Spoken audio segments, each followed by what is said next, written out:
പറഞ്ഞു വന്നത്, നമ്മളൊന്നും ഓർക്കണം, 5-4 ആൾക്കാർക്ക് 30 വയസ്സാകുമ്പോൾ ഷുഗർ, കൊളസ്ട്രോൾ, BP എന്നീ അസുഖങ്ങൾ ഉണ്ടാകുന്നുണ്ട്. ഇതൊരു ഞെട്ടിക്കുന്ന സ്റ്റാറ്റിസ്റ്റിക്സ് അല്ലേ? അപ്പൊ നീ പറയണത് 5-4 പേർക്ക് 30 വയസ്സാകുമ്പോൾ ഈ അസുഖങ്ങൾ വരുന്നതാണ്? ആ അതെ ചേച്ചി. ഈ കണക്കൊക്കെ നിനക്ക് എവിടെ നിന്ന് കിട്ടി? പിന്നെ അതല്ലല്ലോ നമ്മുടെ ഇപ്പോഴത്തെ വിഷയം. കോൺസെപ്റ്റ് എങ്ങനെയുണ്ട്? ഏത് നീ പറഞ്ഞ middle class household gym equipments. Simple ആയിട്ടുള്ള ടൈറ്റിൽ നോക്കുന്നുണ്ട്.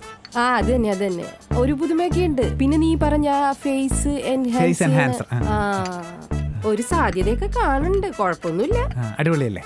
അപ്പോൾ ഈ കോഫി ഷോപ്പ് കൊണ്ട് മാത്രം കിട്ടുന്ന വരുമാനം കൊണ്ട് ചേച്ചിക്ക് മുന്നോട്ട് പോകാൻ പറ്റും.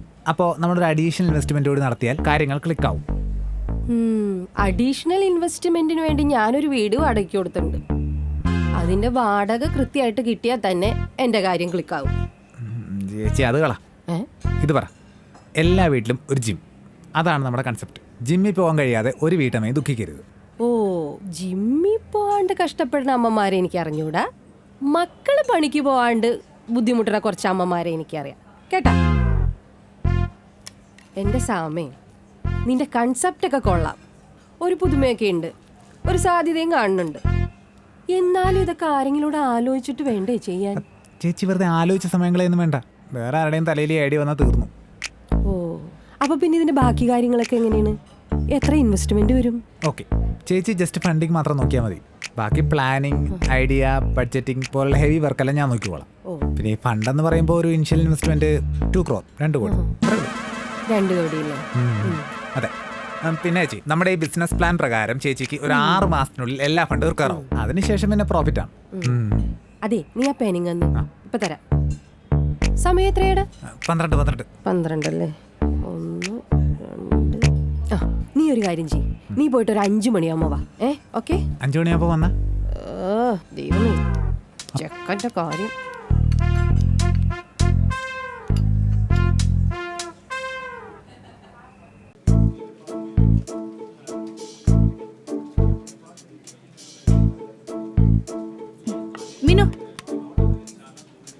മീനു, എന്താ രാവിലെ തന്നെ ഒരു ബാഡ് മൂഡ്?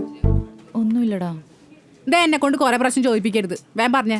ഒന്നുമില്ല, ആ മനോജിന്റെ ചീപ്പ് പൊളിറ്റിക്സ്. അപ്പൊ അവന് കിട്ടിയതൊന്നും പോരാല്ലേ? അവന് ഞാൻ അവിടെ ഇരിക്കി, ഞാൻ ചോദിച്ചോളാം. ഇരിക്കില്ലക്കി, ഞാൻ എന്തായാലും എണീറ്റതല്ലേ, ഒന്ന് വരട്ടിയിട്ട് വരാം പ്ലീസ്.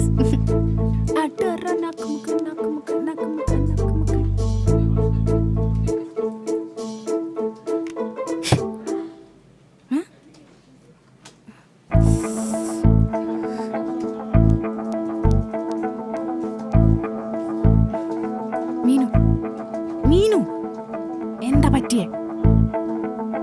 നോക്ക്. അയ്യേ, ഇനിയിപ്പോ എന്താ? നോക്ക്, അവളവനെ കെട്ടിപ്പിടിച്ച് നിക്കണത്. അതാ മോഡൽ, അവര് വെറുതെ നിന്നതായിരിക്കും. നിനക്കറിയോ, അവയൊരു സെൽഫി പോലും എടുക്കില്ല. അവനൊന്നും ഇഷ്ടല്ല. നീ എന്തിങ്ങനെ സീരിയൽ കളിക്കണ മീനു? എനിക്ക് മനസ്സിലാവണില്ല, ഭയങ്കര ബോറ്. നിനക്കറിയോ, ഈ നവിയുടെ ജീൻസിന്റെ പോക്കറ്റിൽ നിന്ന് ഒരു കോണ്ടത്തിന്റെ പാക്കറ്റ് കിട്ടി. വാട്ട്? Are you serious?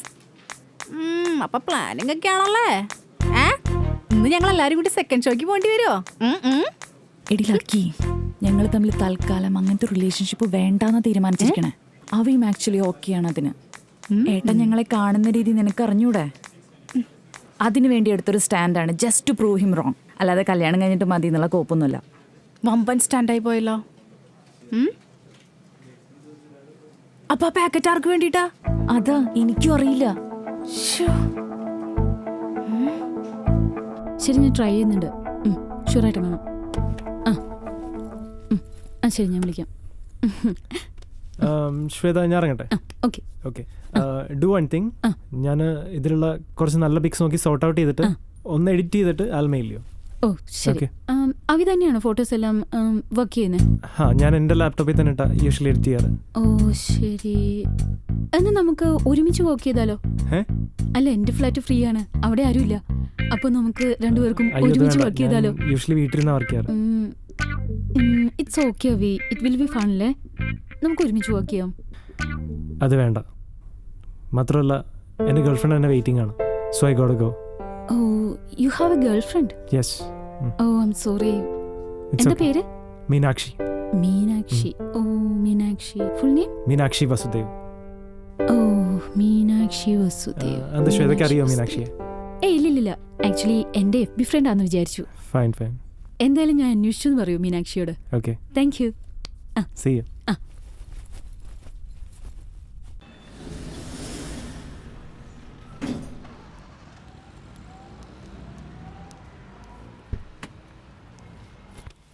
എന്തായി? അതെ, നമ്മൾ വിചാരിച്ചതുപോലെ അല്ല അവിനാശ്. യെസ്, എനിക്കറിയാമായിരുന്നു. ഞാൻ പറഞ്ഞതല്ലേ. ശരിക്കും എന്തായിരുന്നു അവിനാശും അനീതിയും തമ്മിലുള്ള പ്രോബ്ലം? പ്രോബ്ലം എന്താണെന്ന് വെച്ചാൽ എൻ്റെ സിസ്റ്ററിന് മോഡലിംഗ് ഭയങ്കര താല്പര്യമായിരുന്നു. അതിനുവേണ്ടി അവൻ്റെ അടുത്ത് നിന്നു. ശ്വേതയ്ക്ക് മനസ്സിലായില്ല അവൻ്റെ ക്യാരക്ടർ. വളരെ മോശമായി ബിഹേവ് ചെയ്തു. That's sad. She is very depressed now. സിസ്റ്ററിന്റെ നമ്പർ ഒന്ന് തരാമോ? എനിക്ക് ഇപ്പോഴത്തെ അവരുടെ അവസ്ഥയൊന്നും അറിയാനാ. അതിൻ്റെ ഒന്നും ആവശ്യമില്ല. ഇപ്പം മനസ്സിലായില്ല അവൻ്റെ ക്യാരക്ടർ എന്താന്ന്. ഇല്ല, മനസ്സിലായില്ല. അത് മാത്രമല്ല, എനിക്ക് അവനൊരു മാന്യനായിട്ടാ തോന്നിയത്. ശ്വേത എന്തോ തെറ്റിദ്ധരിച്ചിരിക്കുകയാണ് അവനെ പറ്റി. എടോ, ഇമാതിരി ചീട് കേസിന് പുറപ്പെട്ടതേ ഒരു പെണ്ണിന്റെ കാര്യമായതുകൊണ്ടാ. അവിനാശം തന്റെ അനീതിക്കുന്നതിന്റെ പ്രശ്നം തനിക്കാണ് പ്രശ്നം. തന്റെ അനീതിയുടെ നമ്പർ തന്നെ. ഇറങ്ങാനല്ലേ പറഞ്ഞത്? മീനാക്ഷി എന്നല്ലേ പേര്? മീനാക്ഷി വാസുദേവ്. എനിക്ക് നമ്പർ എടുക്കാൻ അറിയാം, ബാക്കി ഞാൻ നോക്കിക്കോളാം.